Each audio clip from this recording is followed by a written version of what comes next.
Hey guys, so today I wanted to talk to you about something that is very common in League of Legends. That is the concept that my team is holding me back. This is a very common concept or mindset among all elos that I've seen from mid diamond all the way down to bronze. I used to struggle with this as well back when I was hard like silver, gold, plat, or even low diamond. Something everyone needs to understand is that smurfing and boosting both exist in the game. If both of these exist, how is it possible for your team to be holding you back? Both of these demonstrate to you and frustrate you that it is possible for one person to be the outlying decision on who wins the game. Just that concept alone destroys the whole my team mindset. Yes, you are going to have feeders, enters, rage quitters, and people that don't believe that you are going to win regardless. Don't let that get to you. You have to move past those games where your team trolls and everything was out of your control. Everyone has those games. One huge thing that I like to tell people when I coach them is that every game is winnable, but every game is not carryable by you. Now what this means is that while you can go pop off and go 20-0 in some games to be the one deciding factor that won you a game and your team doesn't matter, sometimes the champion that you are playing is not good in your match, especially if you're a one-trick champion player. Now in these scenarios, this is where you have to understand that it is okay to let your team carry. If you're in a bad matchup and your bot lane is winning, sometimes all you have to do is not feed, farm, and play around your bot lane and let them do all of the work. Okay? There are still things that you can do to assist in this.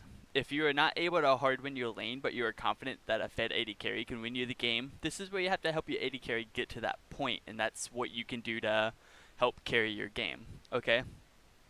This could be just wave clearing to stall out the game, or shoving your wave and roaming bot lane to snowball your AD carry. Okay? There's a lot of different scenarios that could come into play here. Okay? Another huge bonus to not focusing on your team is that when you are not focused on what they are doing wrong, you are focused on what you could be doing better. Let's say you're split pushing and you die in a 1v3 and kill one. Baron is up, your team is diddle-daddling around in the jungle instead of taking the free Baron. Instead of raging at your team for not taking Baron, what you need to be focused on is why did you die while your team was not in position to take Baron. Okay, we'll get more into split pushing in another video. However, that is your mistake, not your team's. Yes, they could be doing things while you take on 3 people, but ultimately you shouldn't have died. Your team is not always as knowledgeable to what they should be doing as you are. Look at your mistakes, fix your mistakes, and apply them to your games. Okay? A lot of people ask me how do I improve at League of Legends. My answer is always just like anything, study comes before practicing. Okay? There is only so much you can learn from spamming games and practicing champions. You can play 1,000 games, but if you do not implement the correct practices and such into your games during those 1,000 games that you play, you may not go anywhere. Number of games does not matter. What matters is what do you do to correct and make better every time you play a game? What do you take from your losses? What do you take from the games that you solo carry? Your team is not holding you back. Thinking that they do holds you back. Let that mindset go and see what you could be doing better to carry your games. Now I have a couple of examples. This is an account that I was doing a silver to diamond only echo gameplay. Okay, I currently have an 80% win rate.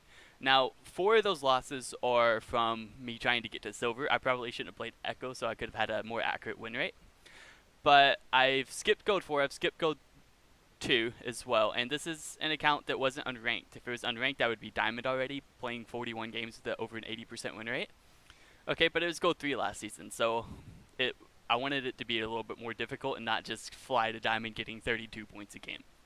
Okay, now this is a good example of it being my fault for losing a game. This 2-7 echo game that I actually played today.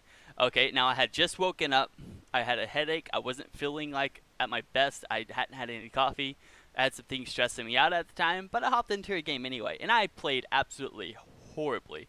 Yeah, my team fed too, but this was a game that I 100% could have carried if I had just waited till I ate some breakfast.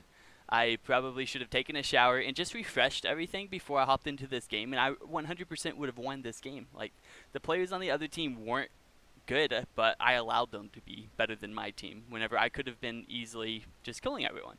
Okay, and that's how I felt during that game. I was like, wow, why am I losing this game? Okay, and that was 100% my fault for hopping into the game when I wasn't ready to be playing for the day. And that could be a lot of the losses that you are, hopping into games when you aren't ready. Okay, now this win. Okay, my score is nothing special. I'm only 5-3-6. My jungler is 12-5. Him and I basically duo carried the game. Okay, my bot lane has 4 kills, 17 deaths. Okay, my top laner is 2-6-7. Akali wasn't really that useful. Okay, but we still won. You know, even though everyone popped off. Even their support was 7-1 at one point. Okay, but I wasn't discouraged. I didn't care. I just stalled out the game, and eventually Caitlyn dealt a lot of damage, and we still won, even despite her being 4-9. Okay, she was still useful. She didn't give up, so props to her. Okay, and here's one of those games that's completely out of your control. Like this guy had no reason to decide to troll, but he did anyway, and then we lost because of it. You just got to move past that. Okay, that was probably nothing I could have done there. Okay,